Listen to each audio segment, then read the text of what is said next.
वो बातें जो सामने नहीं आती हैं मीडिया के अंदर। तो क्योंकि यहाँ जो निज़ाम है वो हमारा नहीं है, वो तो जागीरदार हैं या सरमायादार हैं। जो मुख्तलिफ रेलवे ने जो है वो एक मुनापली और बदमाशी से रिटायर्ड अफसरों ने, लाहौर में काफ़ी स्कूल्स हैं रेलवे के और कॉलेज भी हैं, उनको भी बेचने की बातें कर रहे हैं रेलवे। अस्सलाम वालेकुम दोस्तों, आज हम यहाँ अपनी बज़्म सजा रहे हैं। दोबारा से हम ये शुरू कर रहे हैं सिलसिला, और इस बज़्म की पहली कड़ी और यकम मई भी जो है बिल्कुल सामने आ गई है। पहली कड़ी के सिलसिले में हम यहाँ पे जुनैद ऐवान साहब से जो है वो अपनी बज़्म में उनको खुशामदीद कहेंगे और उनसे हम बातचीत करेंगे। जुनैद ऐवान साहब का मैं थोड़ा सा तारुफ़ आपसे कराता चलूँ। सारी उम्र इन्होंने पाकिस्तान रेलवे के अंदर जो है काम किया, उसकी यूनियन के अंदर काम किया, पाकिस्तान रेलवे वर्कर्स यूनियन के अंदर, ओपन लाइन के अंदर, और आज अपने डिवीज़न के ये जो है वो सदर हैं। इसके अलावा कौमी असम्बली की सेक कमेटी है, उसके रुकन हैं, उसके अंदर इनकी काफ़ी खिदमात हैं। कराची के अंदर पाकिस्तान में बड़े से बड़े जलसे और लेबर्स और वर्कर्स के लिए इनके खिदमात हैं। जी जुनैद भाई। मोहम्मद जुनैद ऐवान मेरा नाम है। 1983 से रेलवे स्कूल में जब मैं मैट्रिक में पहुंचा था तो जद्दोजहद हमने शुरू कर दी। तो रेलवे कॉलोनी में पैदा हुआ था क्योंकि वालिद साहब रेलवे में थे, तो इसलिए रेलवे स्कूल से मैंने काम शुरू किया। उस वक़्त तलबा यूनियन पर पाबंदी नहीं हुआ करती थी, तो मैंने NSF से काम शुरू किया। फिर गवर्नमेंट उर्दू आर्ट्स कॉलेज से जो यहाँ पर उसका नाम क्या मौजूद है, उसमें भी आकर मैंने 2-4 साल तक जो है वो NSF में काम करते रहे। रेलवे कॉलोनी में रहने की वजह से रेलवे में आने से 2 साल पहले ही रेलवे वर्कर यूनियन के अंदर इनके जलसों जुलूसों में मैंने जाना शुरू हो गया, क्योंकि नज़रियाती यूनियन थी। मिर्ज़ा इब्राहिम जिसके बानी थे, और उन्हीं दिनों में मेरी मुलाकात कॉलेज से जब मैं गया तो तुफ़ैल अब्बास साहब से हुई। तो वो उस्तादों में से थे। फिर मरते दम तक हम साथ रहे, और तुफ़ैल अब्बास साहब जिस वक़्त फ़ौत हुए तो पाकिस्तान की मज़दूर तहरीक जो है उसको काफ़ी नुकसान हुआ, और कोई ऐसा बंदा पैदा नहीं हो सका आज तक जो उनकी खिला को पूरा करता, उनकी जगह लेता। और जो स्टडी सर्कल हुआ करते थे ट्रेड यूनियन में, वो रास्ता भी बंद हो गया। और एक रिसाला तुफ़ैल अब्बास साहब निकाला करते थे मंशूर, जिसको मैं पूरे पाकिस्तान रेलवे में जगह जगह फैलाया करता था, दोस्तों को भेजते थे हम। उस वक़्त क्योंकि मोबाइल का दौर था नहीं, अखबारात जो है वो सरमायादारों के थे, वो हमारी बातें नहीं करते थे। तो हम पूरा महीना इंतज़ार में रहते थे कि मंशूर रिसाला आए, और फिर उसमें हमारी ख़बरें हम जो देते थे, जो हमारी जदोजहद थी वो लगती थी उसमें, और हम लोगों को भेजते थे वहाँ तक। आपकी इस बात से कि सरमायादारों का मीडिया आपकी बात नहीं करता था, जॉन साहब का एक शेर बहुत खूबसूरत याद आ गया। एक ही हादसा तो है और वो ये कि आज तक बात नहीं कही गई, बात नहीं सुनी गई। तो ये जो सिलसिला हमने शुरू किया है जुनैद भाई, ये इसीलिए शुरू किया है कि आपसे बात करें, आप खुल के वो बातें जो सामने नहीं आती हैं मीडिया के अंदर। तो तमाशा लगा हुआ होता है रात को कि कोई भी चैनल आप ले लें तो वो बातें हम करें। तो आप मुझे ये बताएं जुनैद भाई कि एकदम यूनियन की तरफ आप कैसे राग़िब हो गए? आप रेलवे आपने ज्वाइन की होगी, मगर यूनियन का कैसे ख्याल आया? मैं क्योंकि गरीब रेलवे की आबादी थी, जहाँ पर रेलवे क्वार्टर थे हमारे, तो उसमें ये चीज़ें देखता था स्कूल दौर में कि जो जुल्म ज़्यादती रेलवे मुलाजमों के साथ और पाकिस्तान भर के मुलाजमीन के साथ हो रही है, तो उसने मुझे मजबूर किया कि आप कोई रास्ता, अपनी कोई राह तलाश करें। तो मुझे तुफ़ैल अब्बास साहब से मुलाकात के बाद ये बड़ा ज़बरदस्त रास्ता मिल गया, और हमने जदोजहद की। मैं जुल्फ़िकार अली भुट्टो साहब से भी मुलाकात की जब वो कुछ भी नहीं थे, कैंट स्टेशन पे आए थे। ख़ान अब्दुल गफ़ार ख़ान से मुलाकात की, GM सैयद साहब से मुलाकात की। तो मेरा शौक़ था कि ऐसे लोगों के पास जाके बैठूं जहाँ से मुझे कुछ ना कुछ रास्ता नज़र आए।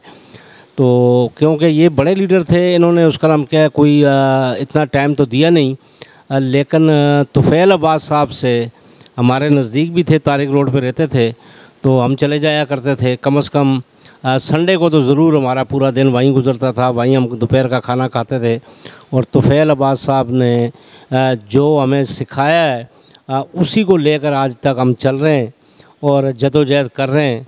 इस मुल्क में गरीब, किसान, मज़दूर और उसके अलावा जो है वो गुर्बत है, इफ़लास है, बीमारी है, भूख है, नंग है और तालीम नहीं है लोगों को, क्योंकि यहाँ जो निज़ाम है वो हमारा नहीं है। असम्बलियों में जो लोग जा रहे हैं वो तो जागीरदार हैं या सरमायादार हैं, वो अपने लिए पॉलिसियाँ बनाते हैं और अपने लिए सब कुछ करते हैं।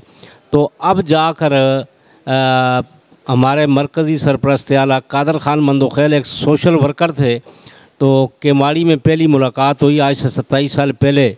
तो मैंने तुफ़ैल अब्बास साहब से भी बात की, तो उनसे मुलाकात भी करवाई थी बल्कि मैंने, तो उन्होंने कहा नहीं ये अच्छा है, इसके साथ आप लगे रहो।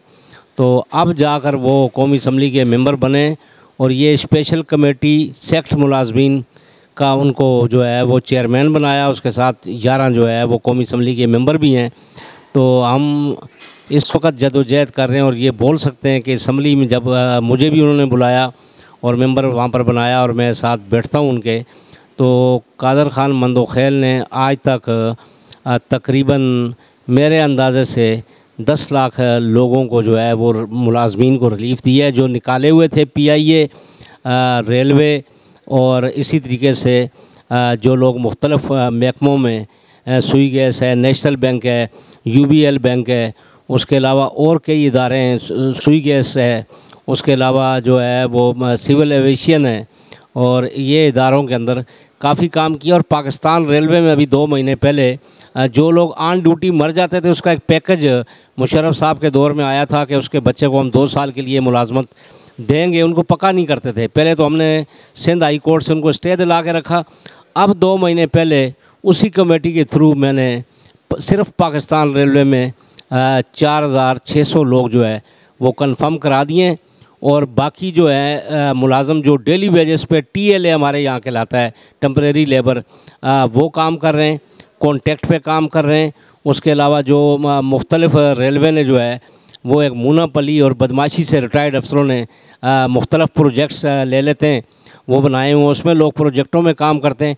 और दूसरा अनवेलिड, जो मुलाजम ऑन ड्यूटी के काबिल नहीं रहता उसको अनवेलिड कर देते हैं, तो उसके बच्चे को भी रखते हैं, वो मुलाजम उसका नाम क्या रह गए। और बड़े मज़े की बात है, मैं आपको बताता चलूँ कि रेलवे स्कूल जो एक बहुत बड़ी जहाँ से मैं पढ़ा हूँ वहाँ से भी उसका नाम क्या है, बड़े बड़े लोग जो है वो पढ़े हैं। लेकिन जो समासठा में रेलवे स्कूल था उसमें पता ये चला है कि 21वें जर्नल इंडिया के जो है जो चीफ़ ऑफ आर्मी स्टाफ बने वो समासठा से पढ़े थे।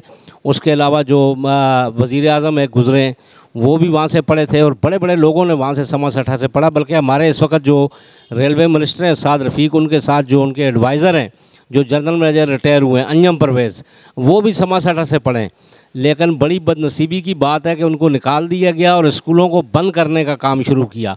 मैं ख़ास करके अपने स्कूल की बात करूँगा, railway secondary school Karachi cantt, जिसमें 1600 के करीब सुबह और शाम बच्चे और बच्चियाँ पढ़ते थे, मैट्रिक तक स्कूल था।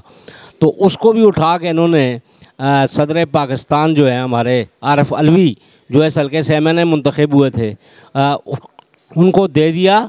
और बड़े मज़े की बात है कि जो MOU साइन हुआ वो पिमरा रूल की खिलाफ वर्जी करते हुए ना किसी अखबार में दिया, ना किसी उसका नाम क्या है उन्होंने रिसाले में दिया, ना उसका एड दिया। खामोशी के साथ वो स्कूल 5 साल के लिए उनको दे दिया गया, 3 साल का अभी फिर खुफिया बढ़ा दिया उन्होंने। स्कूल का बेड़ा गर्क हो गया। बहुत बड़ी इमारत है पाकिस्तान में, बड़े कॉलेजों से भी बड़ी इमारत है और बहुत अच्छी इमारत है, लेकिन उनका असल काम जो है वो NGO उन्होंने बना के TCF उनकी बेगम ने, और ये स्कूल लिया हुआ। और आज उसमें बच्चों को निकालते निकालते आज 700 बच्चे और तालीम का बेड़ा गर्क कर दिया है वो रेलवे स्कूल। और इसी तरह समासठा में स्कूल बंद किया था तो वहाँ की टीचर्स ने जो है वो बाहर स्कूल अपने फ़ंड से कायम किया और फिर वो कोर्टों में गई बात और कोर्टों ने दोबारा समासठा का स्कूल खुलवाया। इसी तरीके से लाहौर में काफ़ी स्कूल्स हैं रेलवे के और कॉलेज भी हैं, उनको भी बेचने की बातें कर रहे हैं, रेलवे हॉस्पिटल को भी बेचने की बातें कर रहे हैं। और बड़े मज़े की बात यह है कि भर्ती पर 20 साल से पाबंदी लगाई हुई है और वहाँ जो टीचर्स रखी हुई हैं समासठा में और उसके अलावा लाहौर के अंदर मुख्तलिफ़ स्कूलों में, उनको आज भी जब गवर्नमेंट ने ऐलान किया है कि कम से कम तनख्वाह मिलों, फैक्ट्रियों, घरों के अंदर जो काम करते हैं उनकी 25,000 है, तो उनको 13,500 तनख्वाह दे रहे हैं। वो कसम पुरसी की हालत में गुजारा कर रही हैं और अब उनको जो है वो कंफर्म नहीं कर रहे। तो वो केस भी हम कमेटी में ले गए हैं 216 लोगों का।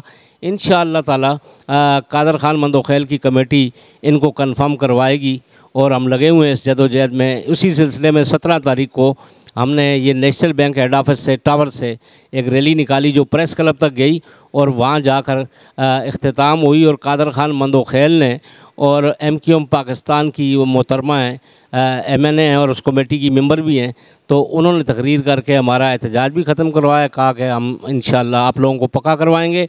6,000 लोग नेशनल बैंक में, टोटल 4,500 लोग जो है वो कॉन्टेक्ट पर हैं और 1,500 लोग थर्ड पार्टी में। 1,500 लोग थर्ड पार्टी ये है कि वो बैंक के अंदर ही मिली भुगत से नेशनल बैंक में वो थर्ड पार्टी बना लेते हैं और वो अंदर ही अंदर उनको उस करम के लेते हैं, जबकि वो पक्के मुलाजमों की तरह काम कर रहे हैं। और आज 25-25, 30-30 साल उनको हो गए और उनकी तनख्वाह जो है बड़ी मुश्किल तरह अब जाकर 25,000 की है।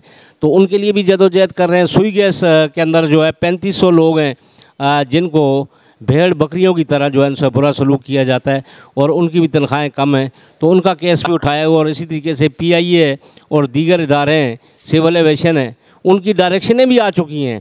और कई इसी गवर्नमेंट के मिनिस्टर, जैसे हमारे रेलवे मिनिस्टर है, ये PIA का भी है और सिविल एविएशन का भी है, और इसी तरीके से रेलवे में ये रुकावटें डाल रहे हैं। इस आइनी कानूनी कमेटी की मीटिंग्स में नहीं आते लोग, इनके अफसर, उनको बुलाया जाता है। अब तो चेयरमैन रेलवे को जो है वो उसके वारंट गिरफ्तारी भी निकालें कादर ख़ान मंदोखैल साहब ने पिछली अपना मीटिंग में, तो कि उनको लेकर आए हम। लेकिन इसी हुकूमत में रहते हुए भी ये सरमायादार और जागीरदार मिल के ये नहीं चाहते कि इस मुल्क का मज़दूर जो है वो सुकून से अपने बच्चों की रोटी कमा सके। वो अपनी तरफ लगे हुए हैं, हम अपनी तरफ लगे हुए हैं। अब 1 मई इंशाल्लाह मनाएंगे बहुत बड़ा हम पाकिस्तान की तारीख़ का यहाँ II चंडीगढ़ रोड पे, जिसमें आपको भी हम दावत देंगे। इंशाल्लाह आप भी आओगे और देखेंगे आप कि हम जो है वो अपनी जदोजहद करेंगे।